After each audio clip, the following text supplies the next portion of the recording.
It was the first time that I think I had to be truly empathetic. You never really consider everything else that everyone's going through. We just have to package it and put on. That was the first time, because I was packaging things to show up, that I had to consider, oh, wow, I wonder what everyone else is carrying with them in here every day.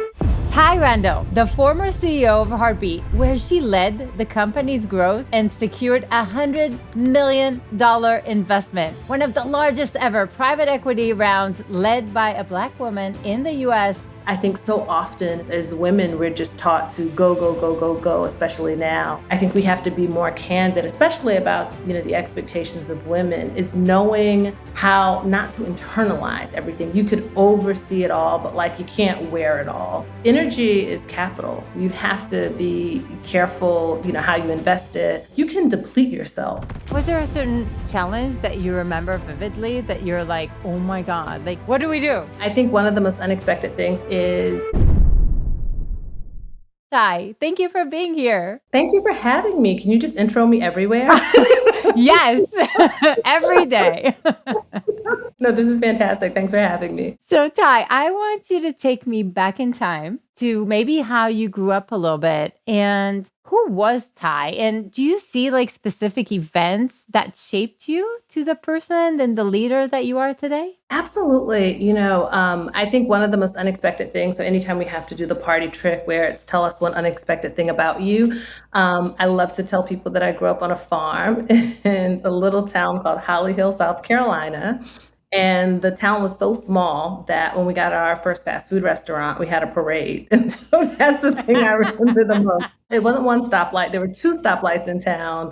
But the first fast food restaurant, Hardee's, which is still there, was such a big deal. So I say that because it was, a really grounded upbringing. It was on my family's, compound. My dad's family owned the land for a long time. I grew up around my aunts and uncles and, cousins. There's so many of us. And so there was this kind of, very specific microcosm where everyone kind of looks like you and are similarly profiled socioeconomically. And then, I had this big transition when my parents divorced when I was about 11 years old. Well, I was 9 when they separated, and I ended up moving to the suburbs of Charleston. So it was a bigger town and a bigger school, and it wasn't such a monolith. And, that was one of those first big transitions. I think it's so important. My son's going to a new school this year, and as tough as it is to see kids make the transitions, those muscles of resilience that we build even earlier in our youth, you're surprised how they pay off. So those big changes, those big leaps, and having to take it all in and figure out how to adjust, that was a big deal. But when I was a kid, I was always told I was really smart in school. I loved to write. And I truly believe that you can only be what you can see. And so I used to be completely fixated with Claire Huxtable on The Cosby Show. And so probably until I was about 16 and had my first internship, I would tell everyone I wanted to be a corporate lawyer. So that was the thing. I was going to go to school to be a lawyer because, I was going to live the Huxtable lifestyle. And I had the opportunity to do an unpaid internship in high school at a radio station locally. And that really shifted things for me. Then I thought, oh, well, journalism could be a thing and folks could actually make money off of this. And so by the time I went to college, it was with the intention to go into journalism. Oh, wow. And I started my college career at Clemson. Yeah. That's incredible. And that was kind of what brought you into the entertainment space, because you were also in Sony and Facebook. You went to some big places. So it's what happened there? Much of it serendipitously, right? So I always talk about my career as more of a river than a ladder. It's just kind of flowed and bended in these sometimes unexpected places. So I went to Clemson largely because of scholarships. So it was a school I admired in the state. It was in South Carolina, but it was far enough from home that my parents couldn't pop up. And there was so I was a communications major. And it was a pretty broad communications major at the time. And so if you were going to be a speech therapist or if you were going to be a journalist, you were kind of in the same, kind of comms track. And I was having an amazing time, and I was a performing arts minor. I fell in love with the arts. I had the most amazing professors. And then I think at the end of my freshman year, I took this transformative trip to DC and decided I really wanted to go. I would like to live in a city at this point. And so I started looking at schools there, and it would have it that I found American University, where I recently just joined the Dean's Advisory Board for the School of Communication, but I really fell in love with their School of Comms. It really sort of bridged journalistic storytelling with a lot of film and TV. And at this time, I was starting to think, I didn't have the words for it, but at the time, I was starting to think more about transmedia storytelling. So yes, journalism, but what would film and TV look like? What would documentaries look like? And it was a cozy enough school that was academically rigorous, but with really committed to liberal arts. So, there was this kind of cocoon-like environment in this larger city that made me feel like a real global citizen. And I decided to transfer. So I started going to American after my sophomore year. And so at this point, still a communications major, switched my major to visual media, thinking I would go to film school afterwards. And because I was going to a more expensive school in a bigger city, it was more expensive. So I worked a lot my last 2 years of school. One of those roles was at a PR agency. And at that PR agency, that because we were in DC, had lots of government, clients, industries that were related to such. I ended up being introduced to this communications firm that was UK-based called Rapier Group. And they did a lot of face-to-face communications, aerospace, telecom, and defense clients. Not in an industry I thought I would ever want to go into, but I'd been in school and I was like, oh my God, I really want to make some money before I go back to school, to film school. So what I thought was, let me take 2 years off to go work and come back. Ended up starting the sort of river of my career. So I take this job at this company first, working on BAE Systems accounts. And I got promoted really quickly. And the promotion was to do this top secret account. I guess I can talk about it now. It's years later, it's all public. Right. But it was this top secret account. It was for Raytheon. And they were unveiling a missile system called SlamRam. And so we're doing all the marketing for it and all the preparation. And the night before, they're rolling sort of the system onto the trade show floor. And I think it was the first time that it hit me, like, I'm literally marketing weapons of mass destruction. I think it was very just cerebral before that. I had no attachment. But that's such a beautiful example, because sometimes you're so in a minutia and so much in the day-to-day that you don't even take the 30,000-foot view to understand what is the scope, what is the mission, what is the legacy of what I'm actually creating, which is so common, by the way. Absolutely. And I think, when you are, depending on where you are geographically, where you are socioeconomically, sometimes, I developed a love for storytelling in all forms, advertising, film, TV, because stories are really transformative for me and really connective. So they connected me or drew a line between where I was and all of these things that I could imagine or achieve, or these places that I could go. So often, in order to articulate or even sort of conceive the vision, you first have to see some inkling of it first. And so I think, while I was in college and working in that program, I really started to understand the transformative power of narrative. And I said, in some way, I have to be connected to this. And then after, applying that in a way that really didn't fill me up, I realized that I needed to do that for things that I cared about and that I believed in and aligned with my values. And so ultimately, this kind of guiding light for my career about telling stories that empower, that entertain, right, that provide some sort of joy, and doing that way that was accretive to our culture, that, really amass more ownership, more visibility, more positive representation. That became the guiding light. So I knew where I wanted to go, but I've been pretty flexible, sometimes by design and sometimes by necessity, about how I got there.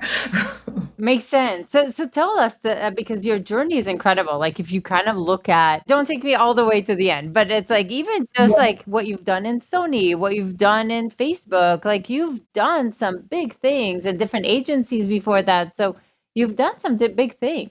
Yeah, the first leap I took, right? So it was sort of, I don't know if it was a leap or a push into a different environment when I was younger, then this leap to a different city and a school, and this leap into this industry. When I realized that industry wasn't for me, in a very 23-year-old manner, I was like, okay, or 24-year-olds was like, I'm done with this. I'm going to move to Atlanta and I'm going to do something And I ended up, I won't give you the details, but very serendipitously working for the Atlanta Film Festival. That was probably the poorest I ever was and the most fun I've had at a job because it's a nonprofit organization. But there was something so fulfilling about being around artists and about helping them to tell their stories. What was interesting was, though, my entree into that organization, because I was planning events in a B2B capacity, was event planning, running their sponsorships. And there was a board member at the Atlanta Film Festival who had a digital marketing company. And I was saying, hey, we have these 2 film festivals a year, but I want to figure out how to create more evergreen revenue. And he was helping me to do so, and eventually said, you should get into digital advertising because you have a real knack at this, and this is where the future is. And that led to my leaving there to go to the first kind of boutique agency, Definition 6 in Atlanta, which is still around. There were lots of opportunities that came out of that. And I ended up being recruited for other agencies, digital agencies in market, and landed at Moxie Interactive, which was the largest digital agency in Atlanta at the time. They had just been acquired by Publicis. I had no idea what the big 4 holding companies were at that time. And I was working on Verizon Wireless, which was a huge client for us. It was like 70% of the agency's billings at the time. And working in the department and to found the department that was social media. So this was very new. Everyone was figuring out how to drive customer service and marketing and awareness via then Facebook and Twitter. It was this figure it out as you go along kind of first mover advantage. And the visibility there and the impact that I had there led to me being recruited by VML by WPP to go to VML and open up the emerging media department in their New York office. So that was the agency arc. And I had the opportunity to consult, some of those amazing clients, Revlon, Colgate-Palmolive, Saks Fifth Avenue, Toys R Us, I mentioned Verizon, Coca-Cola. And then there was a guy who was on my team, and he was really incredible and really quirky, but just like the most amazing person. And he resigned to go take another job. And as he was leaving, he said, you really remind me of my former boss. And it was okay. He's like, you guys should meet. And he made an introduction between the 2 of us with no other context than that. And we still laugh about it. And that introduction from someone who had been assigned to me by a company that I didn't plan to join is what led to me joining Sony to, partner with his former boss, who was building out a huge direct-to-consumer platform for artists there, and had this idea about carving the company out and doing a management buyout. Again, I hadn't gone to B school. I hadn't yet made my way to film school. And so things like MBOs and private equity, I was an advertising girl. So I had no point of reference for it. But once exposed, it was, I can figure this out. I started partnering with him to architect that. I was their VP of consumer marketing and then SVP of consumer marketing and client partnerships. And really led the strategy that we used for the carve out when we did the management buyout and sold it to a private equity group. They had a different point of view on what they wanted to do with the company. And so I ended up saying, okay, what's next? And Lionsgate at that point was one of our clients. So that was like my first foray because we started working with non-Sony.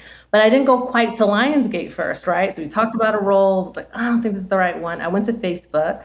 And right after I got there, that's when the Lionsgate call came, which was, hey, we're about to launch this thing with Kevin Hart. What about this one? And I had just joined Facebook. So, I hadn't been there long enough to think about taking another leap. So that was one of those, we kept talking over the course of probably a year. And I had been, while at Facebook, going through a really difficult time fertility-wise. So Facebook, this Meta, but it was then Facebook, had great fertility benefits. And my husband and I weren't ready to start a family yet. We weren't thinking about it. I knew, the clock was ticking, but I assumed I had plenty of time because I thought I was still young. And I went to go freeze my eggs, and in doing so, found out all this other stuff that not only was, that going to be difficult, but any of the natural paths that we thought about were going to be difficult. So fortunately, financially, it wasn't an issue because they were covering everything. It was a really robust, sort of fertility benefit, which is, one of the things that I think a lot of, scaling companies are getting right. And I constantly encourage women, though, to take advantage of it just biologically. You're kind of born with all the eggs you have. And if you want to use any of them, you should think about it, because no one talked to me about that. So I was really devastated. And, I had been going through, quite frankly, a full-on depression by this time, because it just was completely unexpected. 2 failed rounds of IVF. And then I thought, okay, I just needed a change of pace. So I came to LA to take the role with Lionsgate 3 months before the platform, which was then Laugh Out Loud, would launch. It was a joint venture between Kevin and Lionsgate. And I moved to LA in April of 2017. And then by July of 2017, I was pregnant without assistance. So I know. So it was the now 2 babies, a new company coming to market, and then the actual baby. Yeah. Oh my God, that's such an incredible story. First of all, when you moved to Lionsgate, did you already feel like that depression start lift off? Because again, it's also hard to move when you're depressed, and it's unrelated to some extent. It really is. For me, it felt like a fresh start. I really internalized it, even though I wasn't sure at the time when I wanted to have kids. It really hit me like a ton of bricks, that I was somehow failing, that I somehow, even though I was flexible about how I got there, I felt like I was sort of checking the boxes at the right time frame, right? In terms of where I should be. It's like, college degree, check, married to a great guy by this time, check. Kids, we'll figure it out by 36 or so, check. And so it was this record scratch. And I didn't realize, because I had been such a careerist for the 10 years with these amazing, unexpected often. And, sometimes there are pitfalls during the process, but a 30,000 foot view, it just looked like an acceleration, right? For the first 10 years.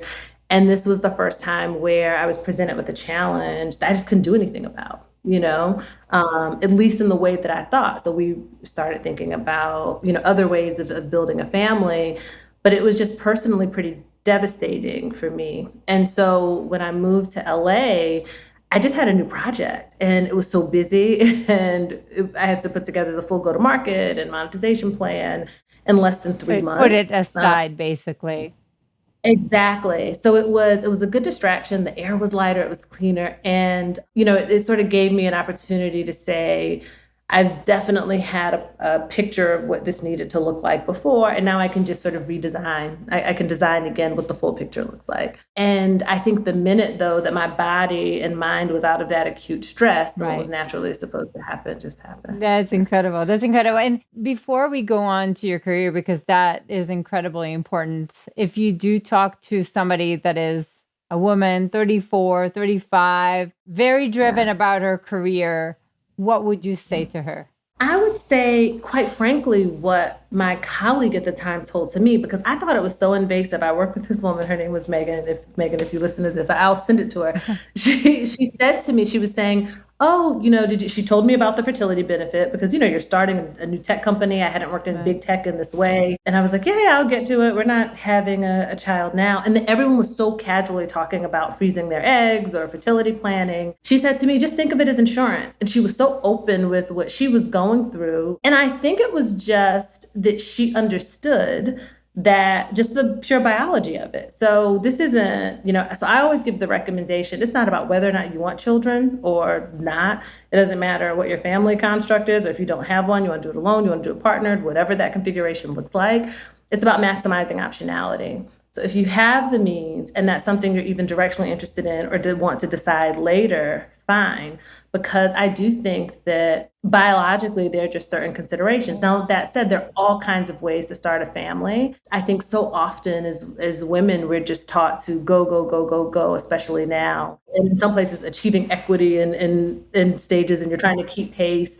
But it's very different. And it's one of those things, even at Hartbeat, when I was just, designing our parental leave and family plan, I wanted to make sure that it was a gender neutral policy that was made available to everyone, because I realized even centering biological females in that context mean that biological males have, if you're the one who takes the leave and the other person can't, that always isn't a benefit. Sometimes it's a demerit, or you got to take the time out. It had a profound impact on my thoughts on leadership and building organizations. It was the first time that I think I had to be truly empathetic because, again, you just assume and you're in, especially in an organization, say like a Facebook or a Sony, where it's exciting and it's innovative. And I was working on teams where people were, lots of the organization were, around the same age as me. You never really consider everything else that everyone's going through. Every day, someone's showing up to an office with cancer or infertility Right. or grief or anxiety and mental health issues. We just have to package it and put on. And I think that like that was the first time because I was packaging things to show up that I had to consider, oh wow, I wonder what everyone else is carrying with them in here every day. That's incredible. So that essentially also made you a better leader because you understood things in a different way, which I love. There's something about what you said, which I don't know if I thought about it, and I don't think I've talked about it in the podcast, but it's true. Like as women, you're expected to kind of have it all together, right? You're supposed to, like, if you're driven, you're supposed to chase the career, but you also have to have the kids and you have to have this, and the house needs to be intact. And they're like, it's supposed to, right? Anyway, and it's like, and otherwise you do feel like a failure. Like if you don't, if it doesn't work, it does take a toll on you, even though it makes no sense, but it does. Right.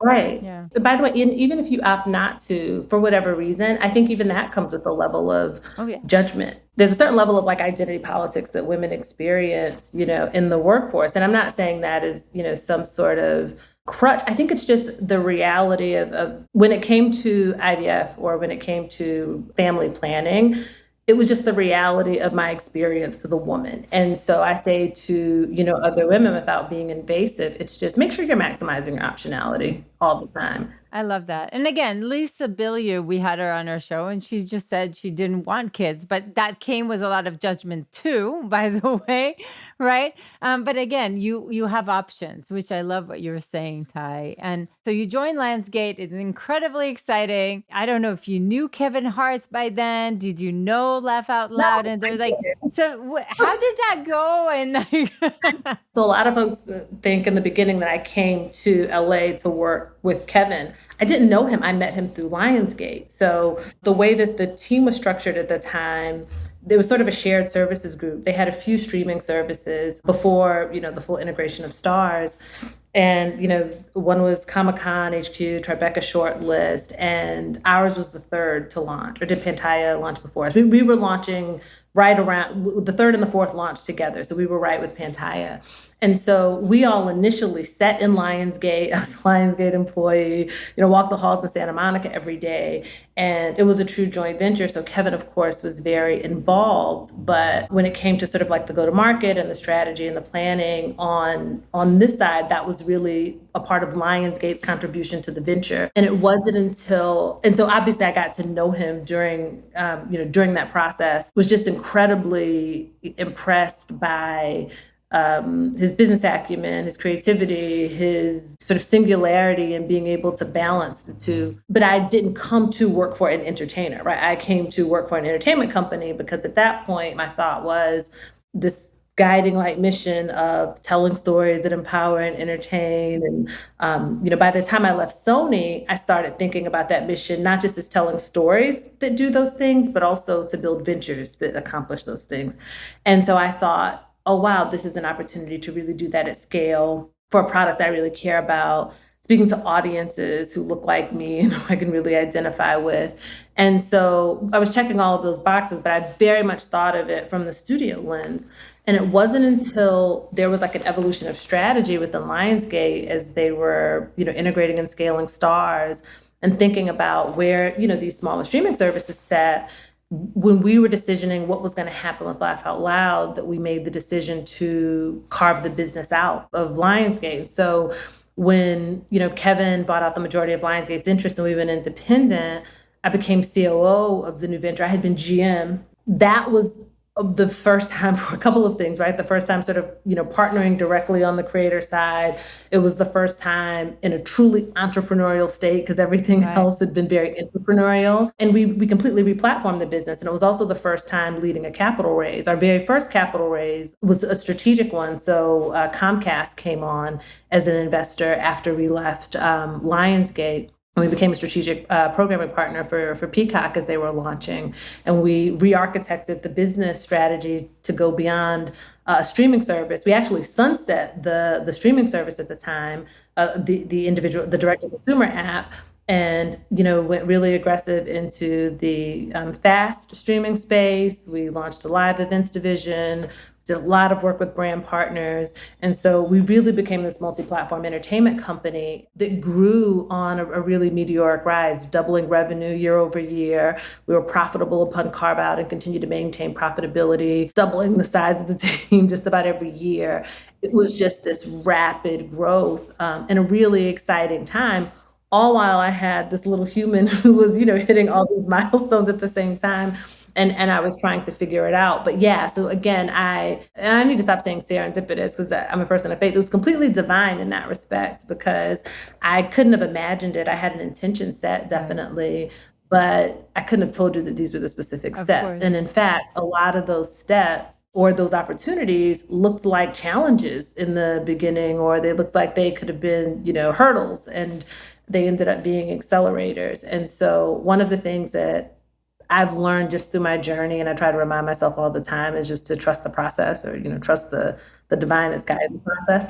Like I do everything that I can to contribute to a situation, but ultimately there has to be great conviction, great work, but then I think there has to be some faith just in things are going to work out the way they're supposed to work out. Was there a certain challenge that you remember vividly that you're like, oh my God, like, what do we do? Like, is there?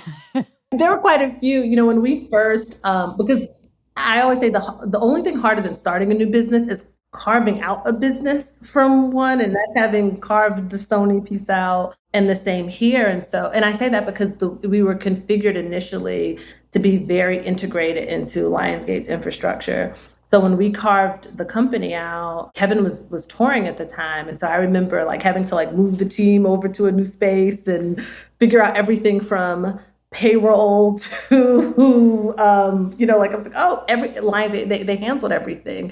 And so, a lot of entrepreneurs figure that out at hello as they're building. And we were kind of looking back like, oh, okay, how do I reverse engineer the basics? We were growing, but we were on another infrastructure. And so I think that was huge in terms of figuring that out. But what I loved about that, and that's why I said a hurdle turning into an accelerator, it was like a crash course in entrepreneurship. And all of a sudden, when you're not just sort of running it up the chain, 5 levels, and you're accountable for every penny spent, and you're accountable for every single decision made, it creates a level of ownership and visibility and accountability that allowed everyone it really empowered everyone who was at the organization at that time to really think like owners and entrepreneurs. And it was that tough transition that actually, I believe, fueled all of the meteoric growth in those early years. Oh, that's powerful. And it makes a lot of sense. So quick question. So you talked about at some point you guys raised like $100 million or whatever. Yeah. Like, was there the typical, story of different raising capital has also a lot of rejections and a lot of things. Like, is it because you came from, was it Kevin Hart and and some brand, was it really easy or was it still hard? Oh, it was not. Negative. The whole process. So again, it all happened very fast, right? So this company went through so many different iterations. It was really a different company every year. The mission and vision were the same. And that's what was so important, right? The mission was to keep the world laughing together. And, the vision was to build one of the most powerful and, diverse entertainment companies in the world. And so that didn't change. That still remains today. And I think that's the signal of a powerful mission and vision. Folks can lead, come and go. Technology can shift, business models can even shift, but that core value proposition is one that sustains and endures. And so that guiding light and his vision for the company and his, sort of insatiable work ethic, all of those things were in the alchemy of the people who were there at that time, just contributed to it. But, so the way it worked, we carved out. We've growing. And at some point, Kevin asked me to expand my role to also be COO of Hartbeat Productions, which was his film and TV banner, because we were sort of like the digital first and then streaming company. And I did that for, I think, like a year where it was leading the two, and then, started saying, I really think we should merge these two companies, right? We're kind of growing into each other's backyard. And I believe there's a 1+1 = $1 billion proposition. So what was interesting about the raise is that we were both merging those two companies when we finally decided to. I was leading the merger of the two companies while I was leading the capital raise with our partners at EMC. And so we were putting these two things together, two cultures, two companies, sort of two P&Ls, balance sheets, the whole cap table together to form that, and then out to market at a time where and I say this for anyone who, raised capital during that time, celebrity or not. Yes, there was a lot of interest after Reese's deal, and LeBron had, and the Spring Hill team at the time had done a big transaction. But PE does not invest, out of, pure. It's not just affinity. love. Yeah, exactly. Yeah, there has to be an institutionalized path to return. There has to be real assets to justify the enterprise value, and there has to be real rigor, and belief in the team that they're investing in. And so, we had to check all those boxes, build all of that infrastructure under the hood, and even then, obviously. Is it easier to raise capital when you are arm in arm with, one of the most prolific entertainers in the world? Absolutely, relative to, someone who's out there trying to seed their venture. But for the amount of capital that we were trying to raise and the terms that we wanted to do so to fuel the mission that we did, it was definitely one that was, it was merit-based. And, there were lots of, twists and turns during that process. I remember I was on my bathroom floor with like a fever from COVID. Like it was, we were just pressing through. We had everyone distanced, and we decided to do a holiday party in the, outside. There was a holiday dinner that was, everyone was tested, and we did it outside, and still somehow it wiped out like a third of us. And so it was the most miserable moment. But again, I think that process gave me the confidence to know, you could do those things, you could do anything. And what was more gratifying, it wasn't just closing the capital raise, but it was delivering on everything that we said we would that first year. So, when you're raising, that way you're doing it on a forecast, and you're saying, hey, we're going to deliver this. And so nothing felt better than, having promised someone something and then, exceeding those expectations, and all of the growth, all the accolades, the volume, the velocity. It was an incredible run. Amazing. So Thai, and I'm curious, this is an incredible story. So I actually spoke with Julia Hart. She's the CEO of Eventbrite. And she talked about kind of first time being the CEO and catching herself, and it's like how overwhelming this can be. And I always say that the difference between number one and number 2, 3, 4, 5, whatever it is like light years away. And I feel like nothing prepares you for it. What was it like for you to transition into the CEO of Hartbeat? One, it's been about a year and a half since I've been gone. And so I've had an opportunity to do a lot of reflection on just the process and my approach and what it takes to sustain and have the energy levels to do that, to do it at even greater scale, right? And really imagine sort of the context and how I want to do it and who I want to do it with for this next chapter. But, one of the things I always told myself, so I came in to the first venture, Laugh Out Loud, as I think my title was SVP of Consumer Marketing. And so I was responsible for go-to-market. I was responsible for audience development. And I had expanded my role to taking on monetization within 6 months, because I, regardless, just approached everything like an owner. Like, I need to know all the parts, even if I'm only in the context, so that I can align stakeholders, even if I only had to do this one part.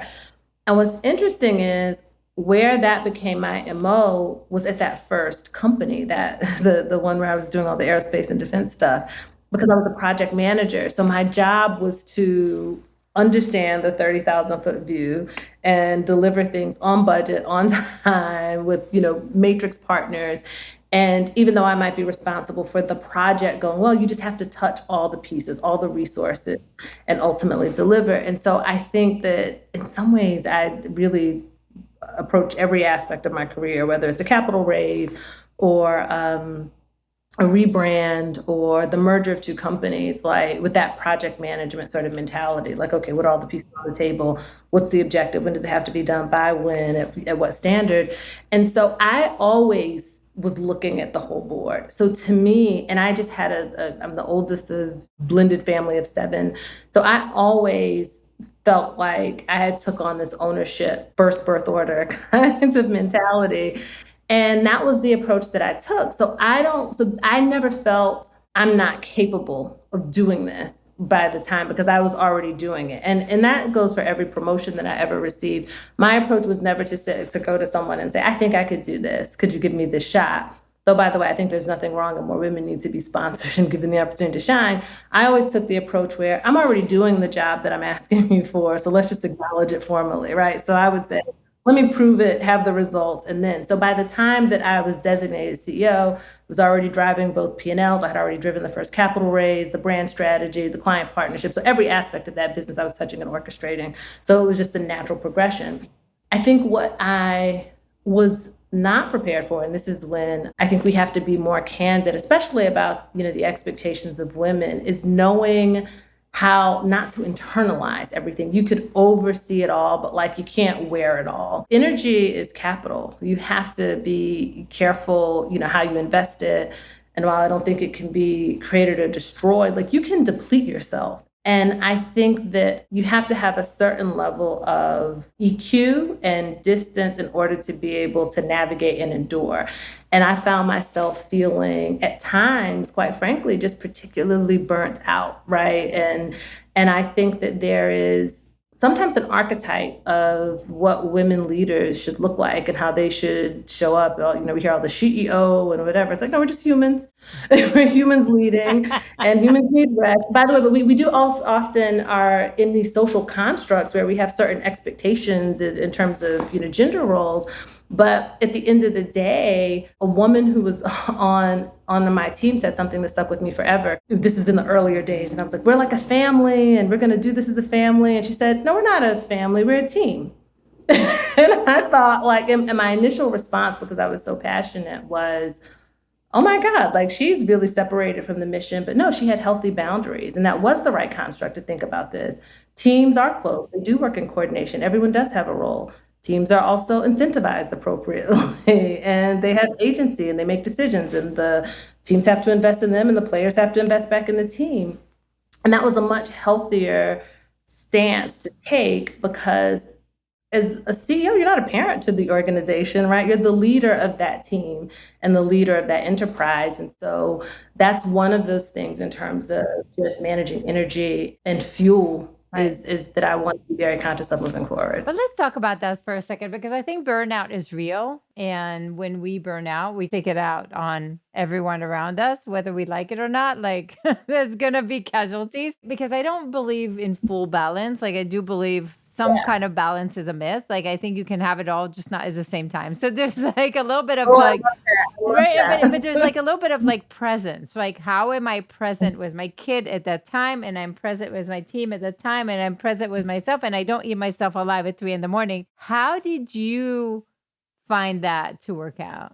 During the pandemic, because I had so much free time on my hands while running these 2 companies and leading capital raises, I used to, for 2 years, I had a podcast with actress Tika Sumpter, and it was called The Suga, and it was all about parenting for modern moms with the focus on, Black and brown moms. And that to me was such a blessing and a joy during the pandemic, because, I had my first child, my only child, and I was trying to figure out if I was doing it right. And I was completely overwhelmed by all the things, even though I had a fantastic team at work. I have a nanny and an amazing partner. My husband's great, is super hands-on. And I was still always exhausted and always feeling like I wasn't in balance. And to me, the best thing was just hearing all these other women and moms come on. We started talking about parenting, but by the end of season 2, we were just talking about life. And the consistent thing was we'd get midway through the conversation and finally someone, let go and was like, I don't have it together either. And that to me, so one of the things that has caused me great anxiety throughout my career are the times when I assume I'm supposed to be doing it better or differently, and I am beating myself up to get there. And if you give yourself the grace to know that even the person who you feel like has it most packaged doesn't have it all figured out, or you're able to look behind the curtain of all that it takes and all the people and all the resources that it takes to make it work, I think letting yourself off the hook is the best thing that you can do. And the other piece is, like, I don't know if it's true of everyone, but for high capacity individuals, I don't want to not work. I love building. You could, send me on vacation. I'm still going to be, tinkering and thinking and checking on things. It's just how my mind works.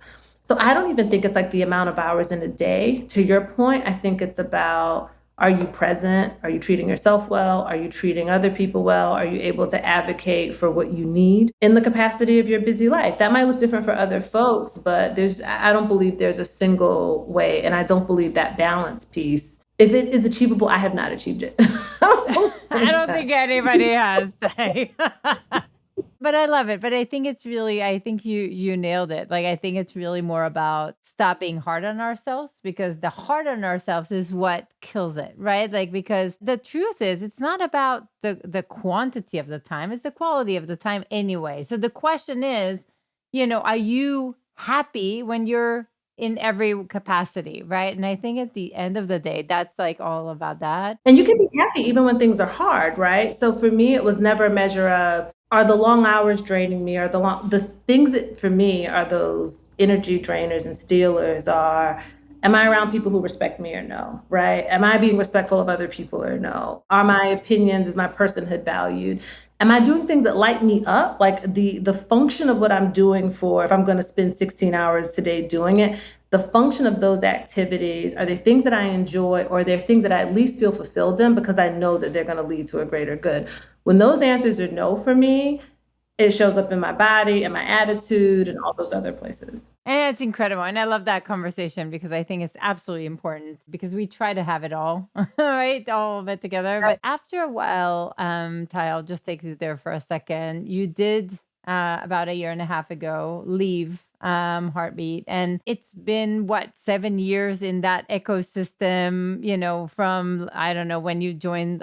So how did that emotionally take you? Or because you were still involved with a ton of organizations, which I want to take you there as well. Yeah. What's interesting is, so, we talked about all of my career transitions, and I don't know if it was because of the length of time or because of the very personal nature of working in an entity that is the namesake of an individual, right?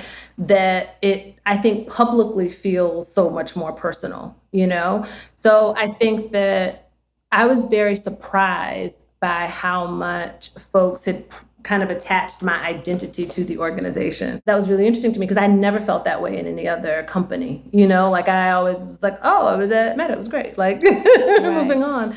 And so to me, it was two things, right? It made me know, it very much informed what I wanted to do next, but it let me know how important it was from a brand perspective, from an executive perspective, to be very clear about like who you are, what your values are, and what you contribute. Because at the end of the day, I'm Thai, and Thai does what she wants, and I'm building my career and my family vision.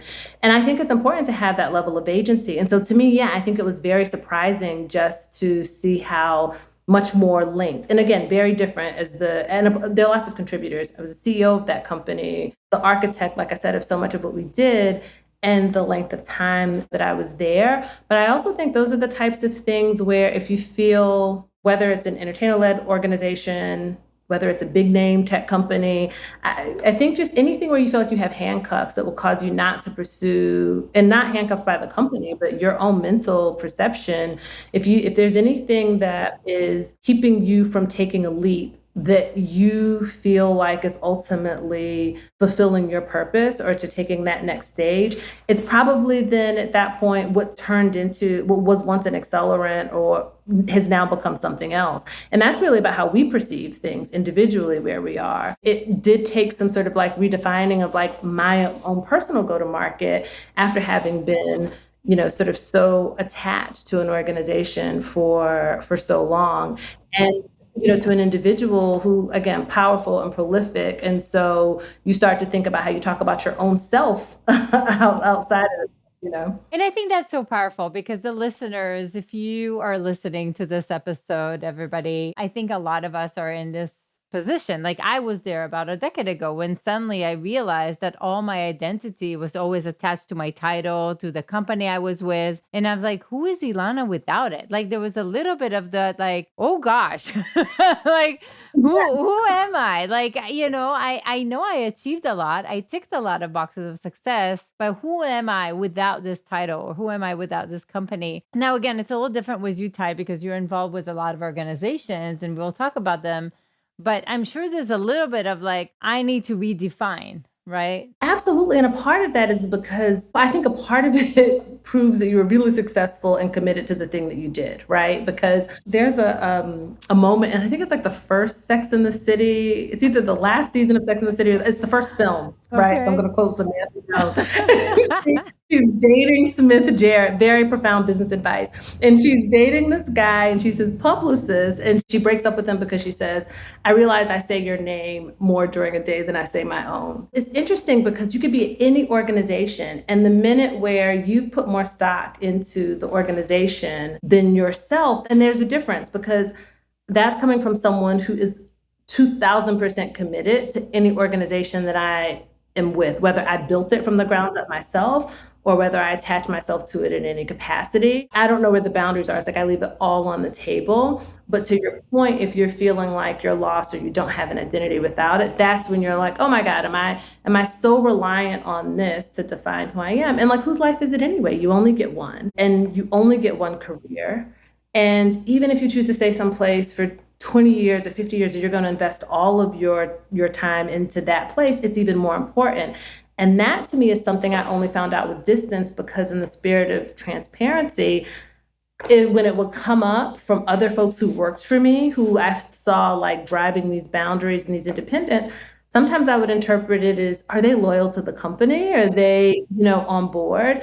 But the truth is we're all architecting our own journeys and we're all trying to navigate that for ourselves. So it's one of those things that was definitely more of an earned lesson than just a learned one. Right. And I think also we are looking at a change in the whole way careers are built. And we're right there on the cusp of this change, because it's true. What you're describing is exactly what was there, a few decades ago. Like you should have been loyal and stay in the same place for whatever, 10, 20, 30 years and, retire with a golden watch. But it's like, now it's like almost the extreme of everybody has like multiple streams of ventures and income and portfolio careers. And it's like everything is shifting and there's like this middle time, that we're living in. Yeah, because, we really transition into this ownership economy. And so I think that for leaders and enterprises, incentive design has really shifted, right? Like where we thought that it was the pension or the long term, it's really about, are you,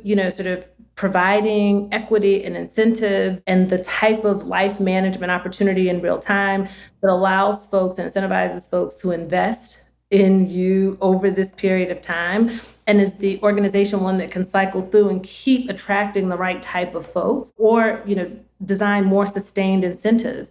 Because we do want to own, and everyone wants to no longer just be work for hire. But the number of folks now who fashion themselves creators in the US, it's starting to, I imagine a couple of years from now, the lion's share of the general public will fashion themselves creators and creator entrepreneurs. And so there has to be something inherently entrepreneurial and or creative with the level of agency if we're going to really incentivize and satiate folks to attach themselves to organizations. Because I think that's all what we're looking for, right? We're looking to continue to drive and evolve our own identities. We're looking to continue to improve our lives and the lives of our families. And the old playbook for compensation and incentives just don't cut it anymore. No, and if you're going to look at the top millionaires, I think the ratio is something along the lines, and I might butcher the numbers, but it's something along the lines that I think it's over 64% have more than 3 income streams. You beg the question, so why are we not teaching this in school? Like, why is Leap Academy, here? Like, we should have been out of business because this should have been taught in school and college, right? Seriously.